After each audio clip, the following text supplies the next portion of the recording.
And now that's stuck in your head for the day. This is the I Read Star Wars comic book podcast special. I'm your host, Kara Szamborski, here with Brian Murray. Hi. And today we are going to talk about some stories that involve our original trilogy faves. That's right. We're going to be hitting the Age of Rebellion. So we're going to go over the Age of Rebellion Heroes graphic novel, the Age of Rebellion Villains graphic novel, and then stopping in for a little more detail on our boy Lando. Bonus Lando. I gotta say, so I did go a little above and beyond in regards to Lando and read the Lando Double or Nothing graphic novel, which takes place for like circa the Solo era of movies, and I have to say it's a little ridiculous. So as any good Lando story would be. Sure, but he spends the whole time just like talking about how great he is. So I'm just very glad that we're talking about Lando, who's maybe calmed down a little bit. Lando by the time the Empire's in control, but he's been thoroughly humbled. Well, I don't know about thoroughly, but sure, he's well on his way. Lando Calrissian has character development. That's the thesis for today's show. But let's get started with a little chat about our heroes for the Age of Rebellion. So this is, again, a selection of one-shot stories of some of our favorite characters from the original trilogy. And variety of artists, variety of writers. So you get different styles with each one. And I really liked this Heroes collection. We read the Age of Republic ones already, and I feel like this Age of Rebellion Heroes had a lot more... It felt like when reading these stories that I was actually learning more about the characters. Like with Star Wars stories, it's so easy to just say, this character that you like, they're doing that thing that you like. But with Age of Rebellion Heroes, I really felt like each of the stories was adding a little bit more to my understanding of these characters from the films. Yeah, especially for characters like Lando, who did not necessarily get the attention that they may have deserved in the film. Mm-hmm. And Lando actually shows up twice in this Heroes book because he's a key player in the Princess Leia story, where we get to see how she and him start working together in order to get Han Solo back from Jabba the Hutt at the beginning of Return of the Jedi. Yeah, which is always something that I was curious about growing up. Like the time skip between Empire and Jedi, it seems like so much has happened in the galaxy. And the last time Leia saw Lando, she was definitely about to punch him. And then all of a sudden, in Return of the Jedi, they're working together. Yeah, like fully ready to let Chewbacca strangle him. But as we see in this Leia story in Age of Rebellion Heroes, she gets a few kicks in. Yeah. You can tell she was working through some stuff. Totally. So she comes across Lando. She's already got how do you pronounce his name? Bosch? I've always said Bosch. Bosch the bounty hunter. So Leia's already got her Bosch getup. Lando thinks it's Bosch. And she's like, haha, my disguise fooled you. And she's like practicing her bounty hunter disguise. Mm-hmm. And kind of like learning as she goes. But as with most Leia stories, people underestimate her. Yep. For example, Lando, which is how he ends up getting kicked several times. Which I will just never be over. Yeah, like she kicks the blaster out of his hand and then just boots him right in the head for good measure. And you're like, okay. So I liked this story because it teaches us a little bit more about who Leia is and also who Lando is, because he's just like, well, fine, I will help you. Mm-hmm. And I did appreciate that he's very like, it's It's not my fault. What are you talking about? It's not me. And you're like, buddy, it's totally your fault.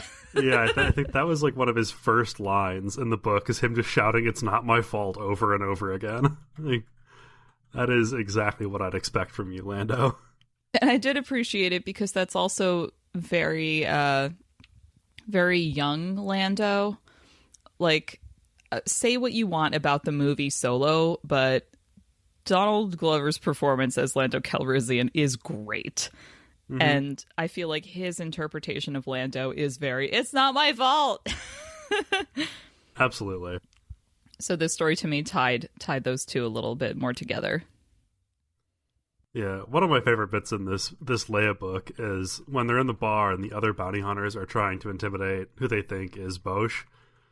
And Leia is apparently just a harder bastard than that bounty hunter was. They're just like, wait, you're usually more skittish than this. And you're just like, Great. So, well, now we know for sure that if the Princess General thing ever fell through, Leia would have made a fantastic bounty hunter. Absolutely. Oh, man. There's a story about Han Solo in here, which I appreciated because it filled a plot hole I didn't realize was in the movies, but is totally in the movies. So at the end of A New Hope, Han's got his payday, right? Mm-hmm. And then he comes back at like the last second to help out the rebellion, but also if you really are watching the movie, it's that TIE fighter who doesn't know how to fly who really messes things up, but that's a different show. But was that Tag or Bink in that TIE fighter? Oh man, I forget, but that series is so good. Yeah, if you're not familiar with the Star Wars comic books that were being published prior to the Marvel acquisition, you absolutely must read the Tag and Bink books. They're so good. It's like a Rosencrantz and Guildenstern are dead, but for Star Wars. It's just these two little goofballs rolling around through the trilogy, making a mess of everything, and you're like, okay, now this all makes sense. But so at the end you think, oh, okay, Han's back because he's a good guy, sure, but then he keeps coming back, and then also Jabba does still have that bounty on his head. So you're like, well, wait a minute. You had that money to pay off Jabba. Where'd that money go? Which is answered in this comic book one shot. Yeah. So yeah, like you said, it never occurred to me that was a question I should have had before reading this. But there we are. You're just like, wait, yeah, you did have that money. Why was Jabba still after you? Well, Han is Han, and he lost it all being a good guy. Mm-hmm. Which is exactly what happens to Lando in the Lando one-shot, which, like, art and coloring alone, this was the standout book in this collection for me. The Lando one? Oh, yeah. Yeah, I definitely thought so, too. It has that same, like, borderline opulent feeling that I think is appropriate for Lando. Ooh, like would we call it borderline? Like rich and warm. This book is straight up magenta. There's like rich blues, rich pinks. All these colors are super saturated.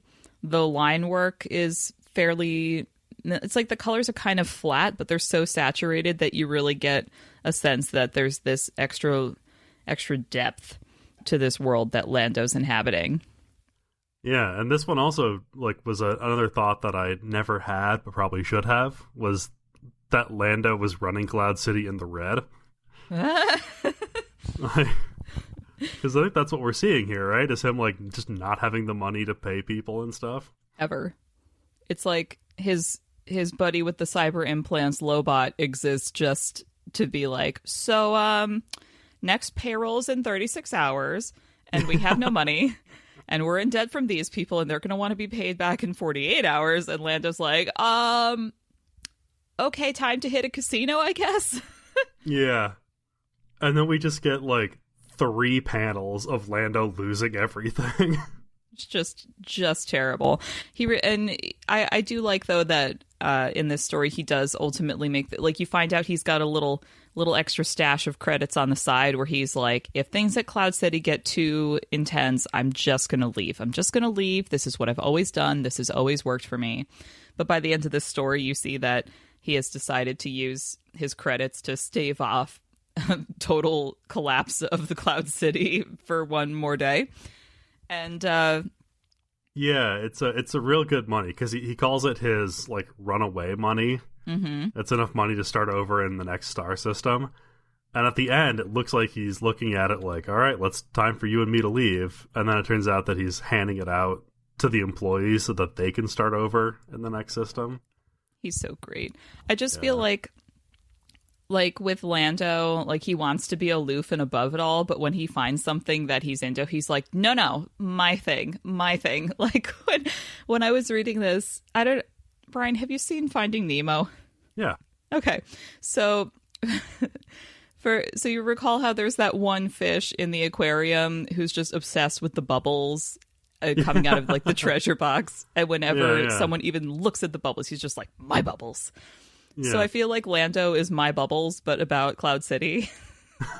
Like, that's the vibe I got while reading this story. He's very like, no, this is my area. Everyone else just go away. It's fine. Nothing to see here.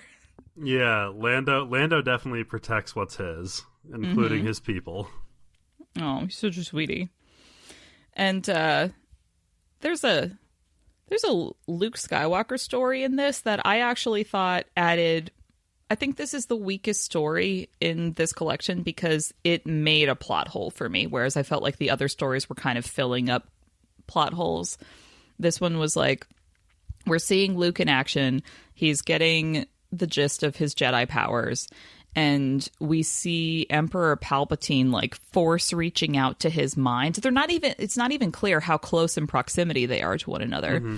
He's just doing like a little force mind jump where he's showing Luke like what life could be if he just like leaves the rebellion right now. That would be cool, right?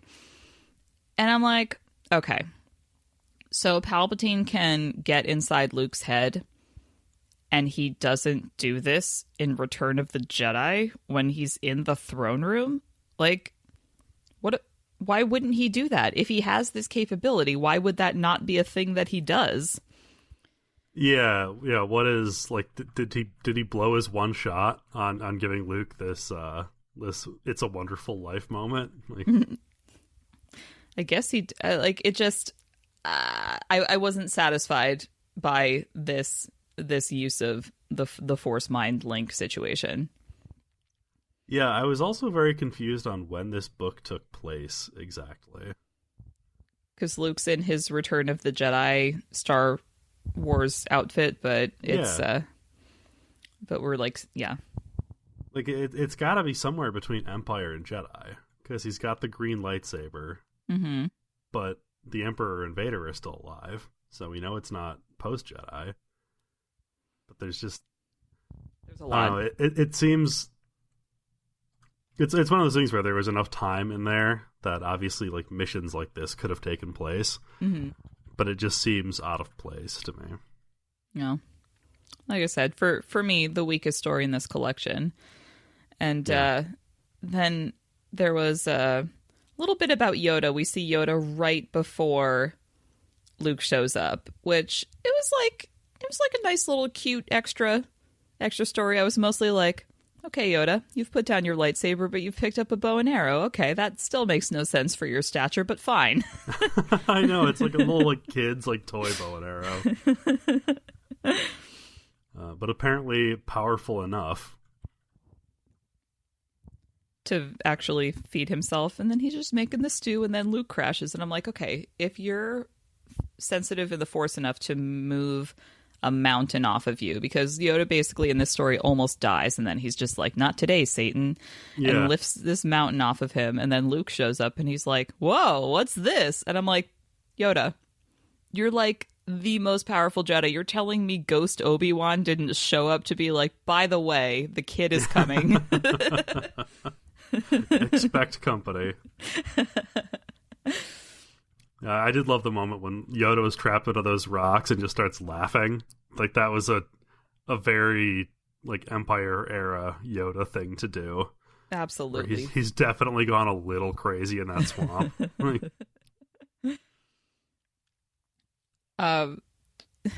So reminiscent of Tag and Bank, who we name checked earlier, is the final story in this collection, which was a Biggs and Porkins feature. Yeah. That was a weird one. Yeah, it's like they decide to go on vacation, and it's like it's a super surreal story. It's very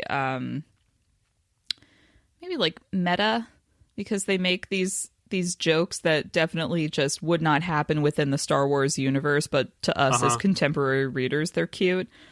So it's just a very, very strange story to read. Like Biggs spending the entire book in a bright orange Speedo. Which, sure, I buy that in character, but I also don't think that he would realistically have taken a 2-week vacation in the middle of a war. Like, I get that leave is a thing that is a reality for people who are fighting in a war, but I feel like since the rebellion is a little more like scrappy, underfunded, guerrilla-style warfare, they wouldn't necessarily be able to be like, all right, you've been on the front for like 4 months now, you should probably take a week off. I think it would be a little more like, oh my god, you're still breathing? Here's a blaster, go. Yeah, exactly. Yeah. That said, this was, I mean, the colors in this story, again, like the Lando story, jumped out at me because they're super saturated, and this art style was a little different and quirky, but it ended on kind of a bleak note where Porkins is like, what are we even doing? And I'm like, what are we even doing? So... Yeah, and it starts off with, like, a hologram of a TIE fighter's pilot's family bouncing off his cockpit after he blew up the TIE fighter. And it ends with him being like, what will I be when this is over? Ooh, and you're just like, this is bleak. I didn't sign up for bleak, but okay.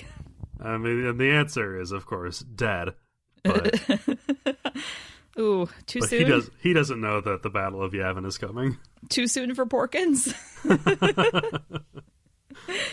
Oh, Porkins. Also, like, what a tragic name. Like, who said, you know what? We're going to name the chubby one Porkins. That's going to be a thing. I'm like, we're really? Going to take our only fat character and we're going to name him Porkins. It's just poor planning. Just terrible. All right, let's talk about some villains, Brian. Yeah, let's turn to the dark side. Dun dun dun. So, getting into the villains. So there's a Tarkin story in here, but I felt like it was, I don't know. Did you read the Tarkin novel that came out? Like I did, yeah. Yeah, I felt like this story made more sense if you had read the Tarkin novel as opposed to, because like, all right, so for those of you who hadn't read the Tarkin novel and haven't looked at the Tarkin page on Wikipedia, Grand Moff Wilhoof Tarkin was raised on a planet where it was very much like kill or be killed. Like, as a society, that's just how things were structured. So he grew up in this really savage environment where if you're not killing someone, you're probably dying at someone else's hand. So the story in this villains collection is him basically just being totally disgusted by the weakness in the Imperial officers who didn't have this drilled into them. And I actually really liked this story in terms of it adding a little bit of a plot twist to the destruction of Alderaan.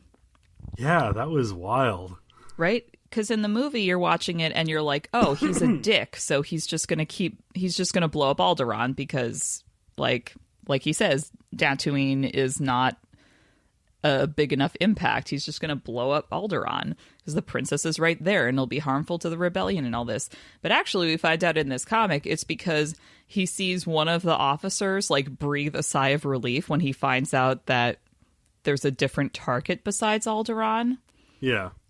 And then Tarkin's just like, oh no, we're blowing this up right now. Right now.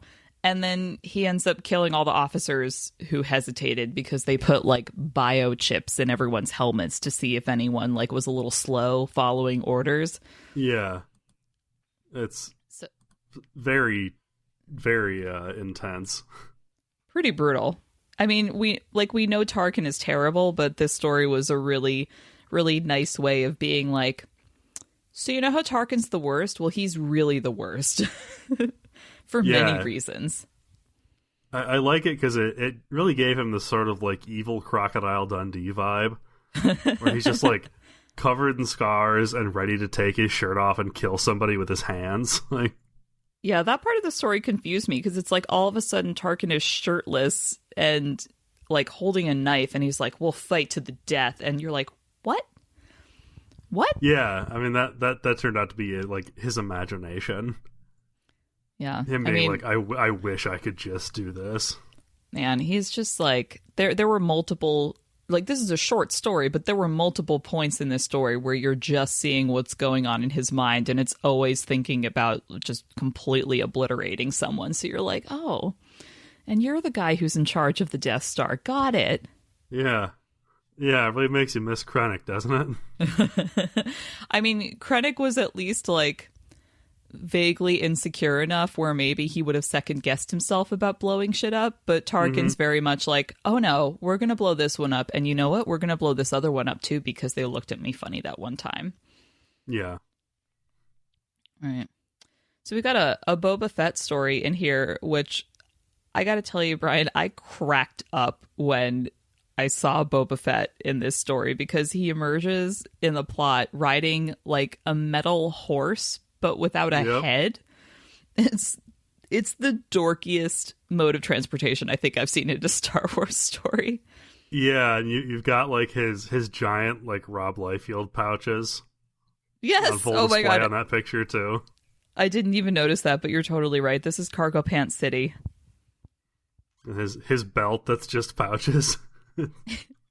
Just looks a little wacky. Bless him. This is kind of like what I was saying earlier, where a lot of Star Wars stories are just like, here's that character you like doing that thing that you like. And I felt like that was this Boba Fett story. It was very like, you like Boba Fett, and we're going to just have him be a bounty hunter. And it's fine. I do appreciate it as them like showing you why Boba Fett is something to worry about in the Star Wars universe. Like, you see just how like coldly competent he is as a bounty hunter. And it's a nice contrast to the Han and Lando stories from the Heroes collection, because the Han and Lando stories are about them thinking that they're selfish, but ultimately making the choice that's more altruistic. Whereas here, the script is flipped, and you think Boba Fett is maybe a gray area good guy, but then he flips that script and is like, no, I'm just in it for the money, so... and just disappoints everyone around him. Yeah, when he pulls off the easiest job of all time, where he's like turning in one bounty, and some guy is like, Boba Fett, please, you gotta help me. And then Boba Fett's like, oh, there's a bounty out for this guy asking for help. Awesome. It's just like, and my job here is done. My job here is done. I thought the art in this story was interesting because I didn't think the faces were very expressive, but I thought Boba Fett's body language was very expressive. So I wonder if the artists normally work on like Transformers stories or something where there's a little less squishy wrinkles to work with. What an awful way to describe faces. Well, how else would you describe humanoid faces? Just gotta get right up in somebody's squishy wrinkles and give them a piece of your mind, you know? Just gonna hashtag every selfie I take from now on with squishy wrinkles. Yuck. Gross. I'm so sorry. I'm so sorry. Speaking of squishy wrinkles. Let's talk about Jabba the Hutt. Which, all right, this so I don't know about you, but when I saw Return of the Jedi, I'm like, how is Jabba the Hutt in charge of Tatooine if he's just this slug that sits there? Yeah. And walks so easily into this trap that Luke has, like, essentially told him is a trap. So this story I appreciated because you get to actually see that it's not so much Jabba's physicality that's what's important here as it is his, like, really conniving criminal thoughts. Yeah, he's very sneaky, and that's on full display in this one shot. Yeah, it's like there's this wine that or spirit or something that the Tusken Raiders make that just make the rich people on Canto Bight and Coruscant, like, lose their minds. It's so good they're willing to pay anything for it. So everyone's, like, trying to get the wine for the Tusken Raiders, but Jabba's like, no, this is my turf. And he finds out that lots and lots of different groups are after this same kind of territory. So he ends up, like, manipulating them into ending up at the same place where there's no wine, but where they all see who all the competition is. And then there's this huge shootout, and the Tusken Raiders are just like, gosh, there's a lot of lights happening up on that ridge. Yeah, like the Tusken Raiders come to Jabba asking him to, they're like, hey, these guys are in our territory, we want them gone. And Jabba's like, no, I'm not going to do that. And the Tusken Raiders just leave because what else are they going to do? Sure. And then Jabba finds a way to take out all these people who are messing with him and also satisfy the Tusken Raiders and just come out fully on top. It's just, it does make you respect his criminal cunning. I also appreciate that, you know, you think, oh, the whole point of this story is that Jabba's going to have control of this wine again. And then at the end of the story, you see that the wine has been synthesized, so the original stuff is pretty valueless at this point. So everyone's like, well, it's not worth anything right now. And he's like, yep. It's irrelevant because he's retained control of the territory, and that's what matters to him. Yeah. He's got the Tusken Raiders back on his side, essentially. Mm-hmm. And I really love this book for showing the Tusken Raiders as people. I feel like they're just like generic monsters in the movies, kind of like orcs or goblins in Lord of the Rings. It is nice to see them being treated as a civilization. And not just something for Anakin to slash through. Yeah. I mean, they do a better job of it in the prequel trilogy than in the originals. But yeah, they're still just like murdering kidnappers there to be cut down so that Anakin has somebody to murder. Oh, you mean the Jedi weren't enough? Ugh. The younglings. Ugh. So, in the Darth Vader story in this collection, there is a pretty brutal double-page spread where it's just like seeing what's going through Vader's mind when he has to kneel to the Emperor. And it's just him flashing back to being a slave boy and, you know, having Obi-Wan be the most disappointed in him and then having the Emperor just torture him. And you're like, man, Anakin puts up with a lot of shit. No wonder he flips on the Emperor at the end. Yeah, I'd throw a boss like that down a hole too. Like, Palpatine's just really relishing making Anakin just hate everything. And I get it, like, that's a Sith thing, and they're supposed to be full of hatred and anger, but I'm like, that seems like a strategy that's designed to backfire on you. Yeah, this book definitely gave me my favorite little throwaway bit of Star Wars lore, which is this planet of On Crontarium, where the like droids have just gone wild and have been like modding themselves and rebuilding themselves, and I just want to see that book now. You mean you didn't want to see more of the giant space crab in the Kinkalo Belt containment zone? The giant space crab was also very good.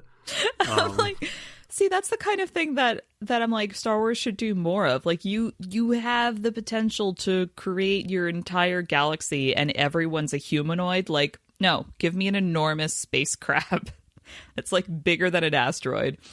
So this regional governor has been essentially given ultimate authority over Vader, and he's being a dick about it. So he's like, hey, Vader, go out into that asteroid zone and why why don't you just destroy the most intense thing you find? And of course, there's this enormous space crab. And I'm just like, who did this? Yeah. Who said, let's make it a crab? Somebody who saw the space slug and went, not enough claws. So my question then is, like, when the space crab then appears to, like, smash through the window of this Star Destroyer and, like, grab at the governor, was that Anakin, like, force controlling the crab?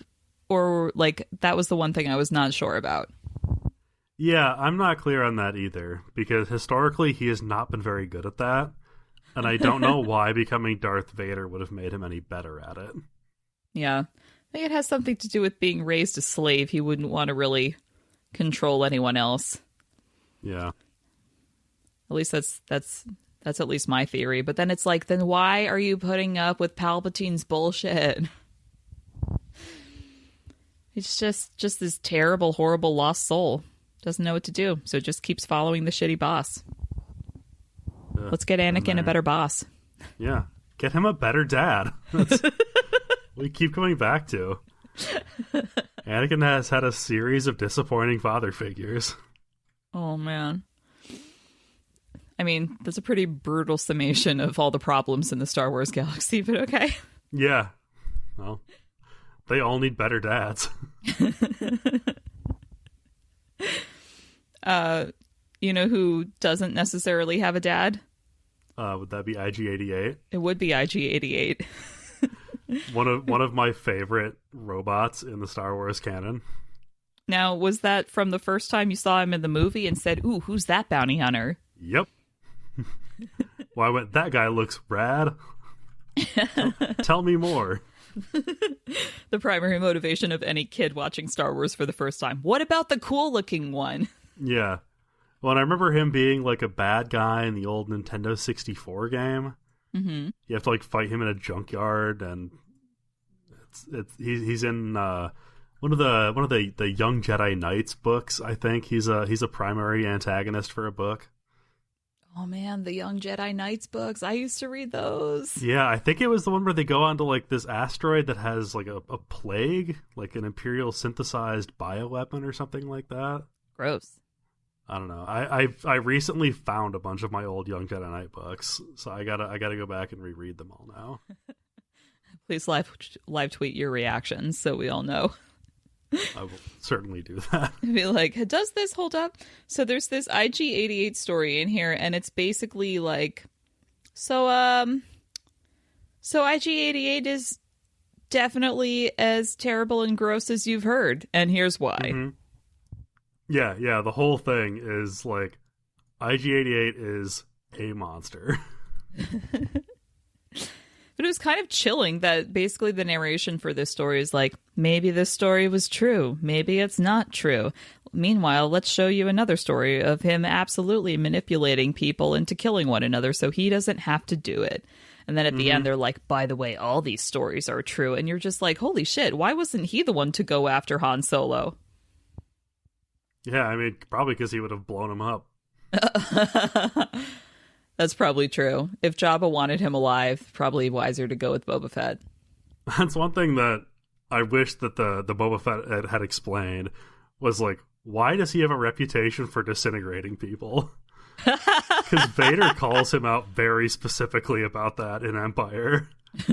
Like, finger thumping his chest. Like, I swear to God, if you disintegrate one more. No disintegrations. Oh, man.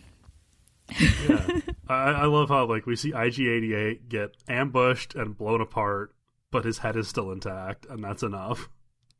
I mean, but again, this is the flaw of having most of the critters in Star Wars be vaguely humanoid, because, like, why would there necessarily have to be all of the major processing centers for a robot in the humanoid head? Like, that was a creative choice. They could very easily be like in the torso or in the feet. So then if you were like, oh, I'll just cut off the head and that will solve the problem, but you'd be wrong. I mean, my secret theory is that IG-88's processing unit is actually on his spaceship, the IG-2000. Oh. and he just sort of beams himself into like avatars, essentially, these robotic avatars. Because I mean, and I don't know if this is canon anymore, but we used to have like IG-88 A, B, C, and D, which were like the different IG bots. I don't think I knew about that, but that's pretty chilling. Yeah, and I don't remember if any of that was true or not, but that's definitely what I remember. Like, well, I mean, as we saw in this story, it's all true. Yeah. All right. Let's talk about our boy Lando again real quick. Yeah, let's dig out of our villain pit. Well, sort of, because there is some scum and villainy in this one too. So this is the Lando miniseries written by Charles Soule, and the artist is Alex Maleev. And this came out, this is one of the first Marvel Star Wars comics to come out post-Disney acquisition. Yeah, it was definitely one of the early ones. Yeah. And I have to say, I had forgotten how much I enjoyed this story, so I'm glad that this is the one that we decided to highlight for this episode. Because I think it's one of the best heist stories I've read in comic book form. Yeah, it's really good, especially the way they show them. Cause the plot is them stealing the Emperor's pleasure yacht, basically. Of course, we find out that's not what it is, but the way they do the heist is really cool, because we see Lando talking about how easy it's going to be, narrated over the shots of them actually doing it. Mm-hmm. That was a really good way to. I don't want to say get it out of the way, but it was a nice way to streamline the action and get to the more important bits. Yeah, it's like, here's our exposition, here's how we got on the ship, and now let's talk about what happens while we're on the ship. So again, like this with the art and the colors, not something I normally notice, but the colors in this book were so effective at succinctly doing mood shifts, or even spoilers, but the big reveal in this book is that at the heart of Palpatine's like pleasure yacht is actually just this repository for the Sith artifacts he's been collecting over the decades.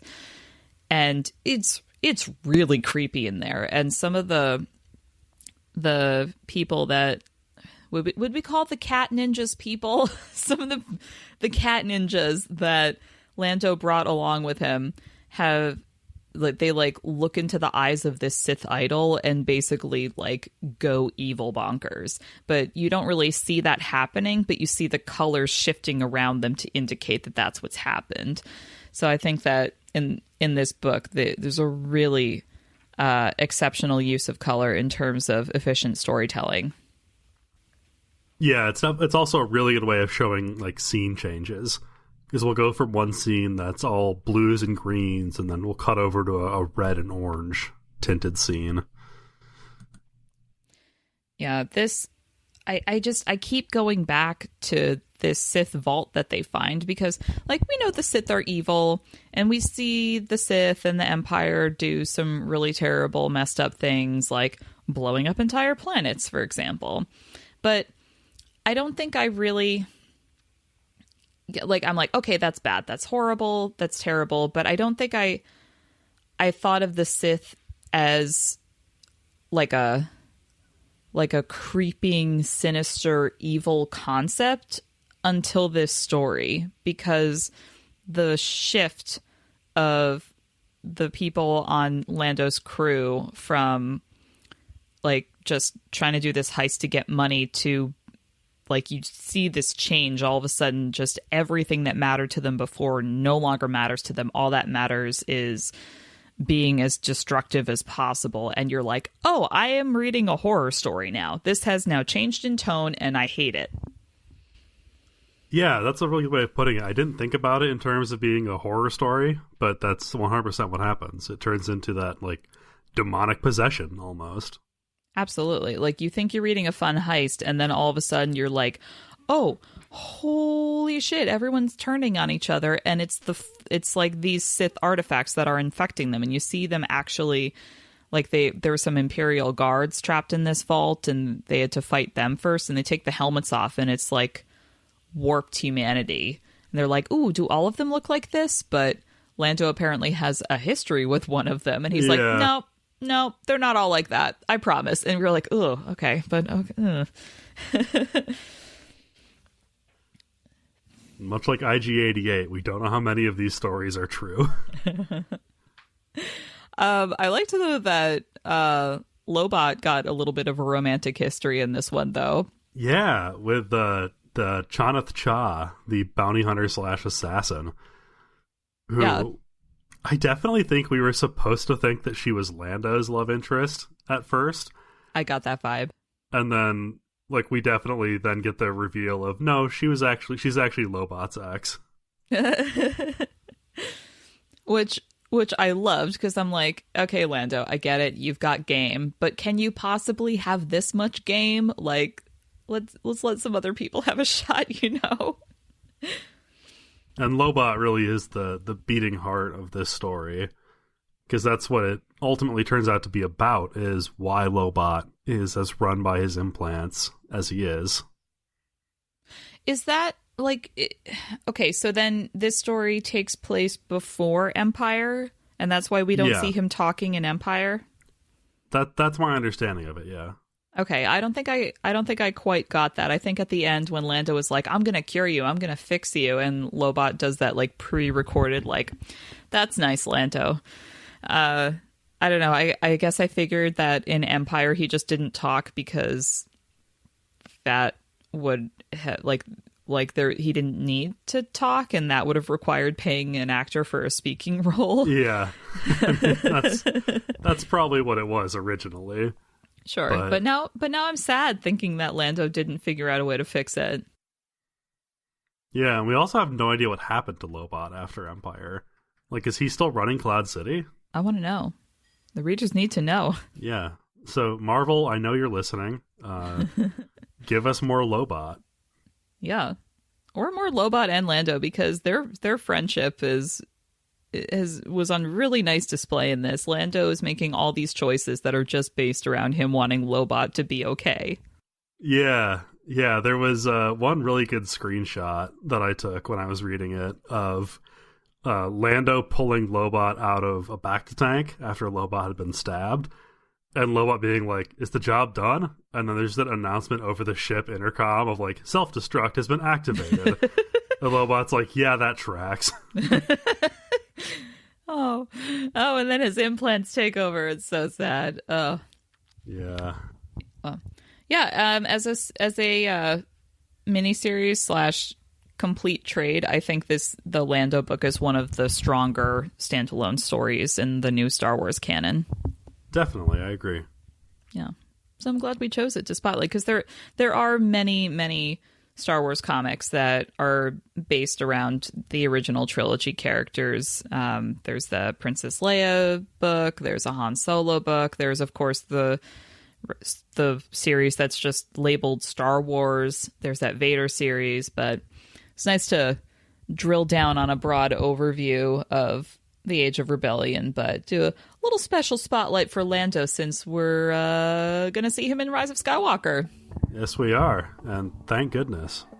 Yeah. Ooh, maybe we'll find out what happened to Lobot. Maybe we will. Is this like, let me just add this to the list of things that I wish will happen in Rise of Skywalker. It's like fulfilling, satisfying conclusion to General Leia's story arc. Kylo Ren maybe not being such a complete dick. What happened to Lobot? Yeah, I mean, to fully satisfy my needs, this movie would be 6 hours long. But I'm sure it'll do its best. It will try. It will certainly try. I mean, it can't be bad as Attack of the Clones, right? Don't put that evil in my head. And on that note, thanks for listening to the I Read Star Wars Comics podcast presented by I Read Comic Books. This show was first aired on the IRCB Patreon at patreon.com/IRCB podcast. Special thanks to all you wonderful supporters out there. You can send us feedback about this show at ircbpodcast@gmail.com and check out our website, ircbpodcast.com, for our Discord, zines, and all things IRCB. You can also follow us on Twitter and Instagram at ircbpodcast. This show was produced by Brian Murray and Kara Szamborski, edited by Zander Riggs, and with Mike Rappin as executive producer. Thanks for listening, and may the Force be with you.